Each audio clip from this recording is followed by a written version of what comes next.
Hello friends, কেমন আছেন সবাই? আজকে আমি পদ্মার ইলিশ, আমেরিকায় বসে আমাদের পদ্মার ইলিশ রান্না করব, ফ্রাই করব। সেটা আপনাদের সাথে ভাবলাম শেয়ার করি। দেখুন, এটা ফিশ, এটা হচ্ছে শুকনা মরিচ, হলুদ, পিঙ্ক সল্ট, সাথে আছে ডাল, পেঁয়াজ, শুকনা লঙ্কা। শুকনা লঙ্কা ইলিশ মাছের সাথে ভাজলে এটা ভাত দিয়ে খেতে এত টেস্টি লাগে। আজকে আমি দেখাবো কিভাবে করতে হয়। খুবই সিম্পল রেসিপি। এই দেখুন, এটা আমি যে হলুদ দিয়ে দিলাম, তারপরে মরিচ, সল্ট সব একসাথে দিয়ে আমি পরিমাণ মতো করে রেখেছিলাম। এবার আমি এটাকে মাখিয়ে ফেলবো। ইলিশ মাছ মাখানোর মধ্যে সবচেয়ে মজা হচ্ছে এটাকে খুব সুন্দর করে মন থেকে মাখতে হয়। এটা ভালোভাবে মাখা হলে টেস্টটা ভালো আসে। এখন আমি দিয়ে দিব হচ্ছে সরিষার তেল, আমাদের বাংলাদেশের প্রাণের সরিষার তেল। এটার আমি মার্কেটিং করছি না, কিন্তু এটা আমি খাই।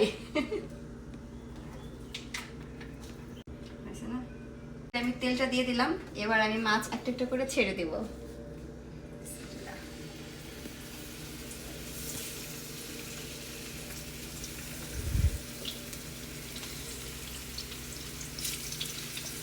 খুব সাবধানে ছাড়তে হবে, কারণ হচ্ছে তেলটা ছিটে হাতে লাগতে পারে। আমার মাঝে মাঝে এই প্রবলেমটা হয়, যেটা আমি রেগুলার রান্না করি না, হঠাৎ করে আসলে আমার এই প্রবলেমটা হয়ে যায়।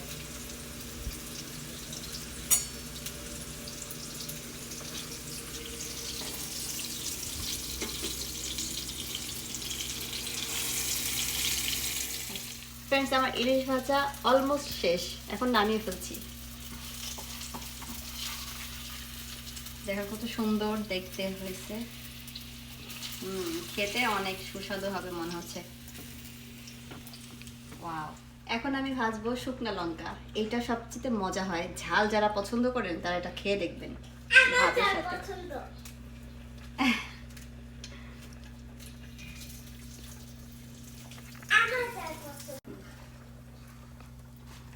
এই লঙ্কাগুলো ভেজে নামিয়ে দিয়ে তারপরে আমি পেঁয়াজগুলো দিব। এর মধ্যে আবার ডালটা হয়ে গেছে, এটা আমি বন্ধ করে দেই। আর মরিচগুলোও হয়ে গেছে। মরিচের যে একটা স্মেল,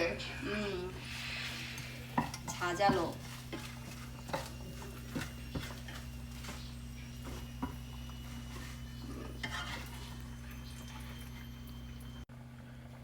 এবার দিয়ে দিচ্ছি আমি পেঁয়াজ। পেঁয়াজগুলো সুন্দর করে ভেজে নামিয়ে দিব। একটু কড়া করে ভাজবো। আপনারা যারা কড়া করে খেতে পছন্দ করেন তারা কড়া করে ভাজবেন, আর যারা নর্মাল পছন্দ করেন তারা নর্মাল ভাজবেন।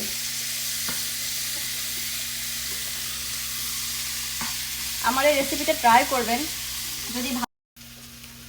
এই যে আমার পেঁয়াজটা একদম ব্রাউন কালার হয়ে গেছে, এখন আমি এটা ফিশের মধ্যে দিয়ে দেব।